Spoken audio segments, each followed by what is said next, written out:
Hey there, ladies and gentlemen, the food experience is back. And today's experience, we're going to make some popcorn in the rotisserie cage that I got from Amazon. This isn't exactly the biggest one available, but it's what was available at the time when I got it and I knew would work in the Maxx. So, we got to go ahead and prepare some things, but first thing you want to do is preheat the Maxx. Always preheat. I mean, maybe there's some very few exceptions when you don't, but in general, you definitely want to do it. So let me take you through that real quick. So first we're going to go ahead and select air fry mode. We're going to leave it in the regular air fry position. Going to press the selector knob twice, and we're going to take it down to 400 and hit start stop and let the preheat begin. While it is preheating, the air fry little label right there is going to blink. When the Maxx is up to temperature, this will turn solid, therefore you know the preheat is complete. Now we have it on 15 minutes right now. I might actually change that, maybe bump it up to 20, because I think it does take popcorn around 7 minutes to cook. Okay, so the Maxx is now preheated, the air fry light is solid, and that took just a tad over 7 minutes. And that's why you want to preheat, because could you imagine? It's not up to temperature, you put the popcorn in, and it's not even at the right temperature yet to even do anything. And I truly believe this is more efficient. So let's go ahead and go to the next step. Next, you're going to use the rotisserie spit, the one that normally has your forks in it. Just remove the forks if they're still on it, and then go ahead and insert the rod through one of the square holes and through the other side. And you want to position the rod so it's pretty much dead center. Now go ahead and remove the screws from your forks. You'll notice on the sides of the rotisserie basket there's a hole on this side and one on the other side, and that is for your screws to go into. So just go ahead and thread the first screw in, and you want to screw it till it's like starting to feel a little resistant, but don't wrench on it. Don't make it really tight. Now let's go ahead and do the remaining side. I'm going to use some Stater Brothers popcorn I got from my grocery store. And for this example, I'm going to use 1/3 cup. Now go ahead and open the latch on the basket. And just go ahead and dump your popcorn in. And then close the latch. So it'll look something like that, and you definitely do not need to use any oil. In fact, I don't recommend doing it.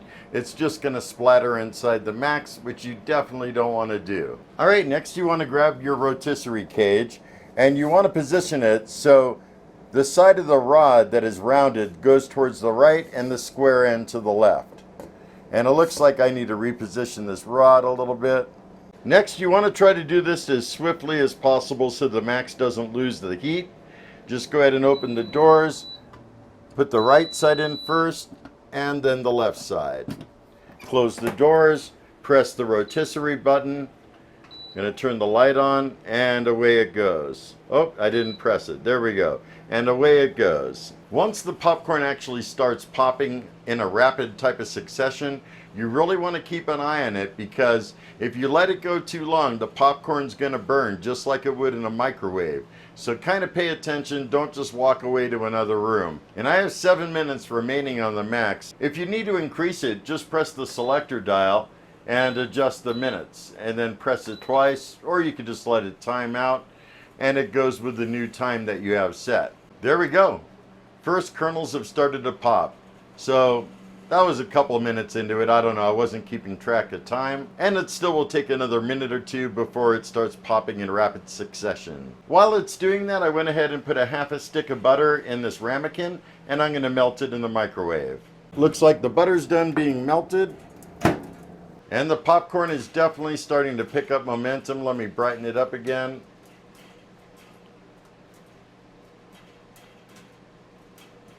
There you go, you can see the action. Live action. And like I said, you want to keep an eye on it at this point, especially at this point, because once it starts slowing down, don't wait for every kernel to be popped. There is a real serious chance you could burn the popcorn. So once it starts slowing down, that's usually when I remove it. And also use your sense of smell. I think that's about it. We're going to go ahead and turn it off and remove. I still hear it kind of popping in there. That's interesting. Next, if you left the screws loose enough, you should be able to kind of hand untighten them. You only need like maybe a turn, and then the rod will pull out just like that. Then go ahead and flip the trap door open and pour your popcorn out. Yeah, there definitely are a few extra kernels. I probably shouldn't have put quite so much in there. So you're going to kind of have to gauge that. Maybe you have one of the bigger cages and it could handle more, but this one, 1/3 of a cup, a little bit on the heavy side. Now we're going to go ahead and pour the butter on that we melted. I'm using unsalted butter. So I'm going to go ahead and give a little couple dashes of salt. And I'll join you back up. Welcome back, everybody. There's the popcorn. Looks like it came out perfect. I don't notice any dark or burnt spots. And yeah, let's go ahead and sample it. Yum.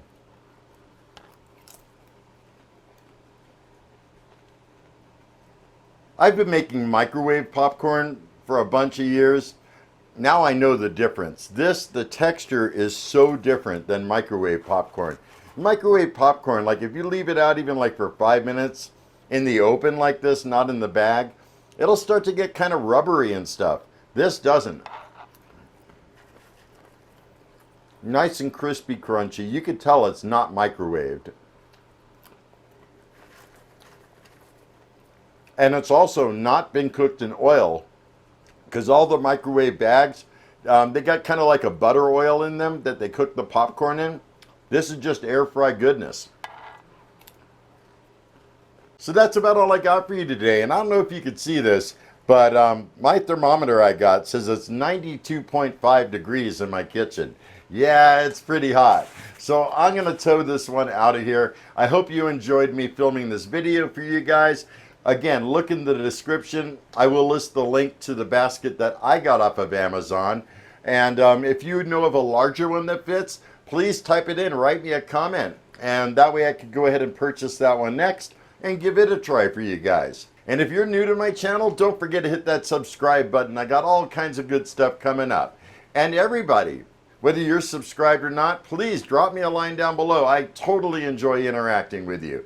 So with that said, I'm going to wish you all a very stellar day. Be excellent. And most of all, remember me. I'm KJ Andio, your food experience host with the most. Y'all take care, and I'll see you next time.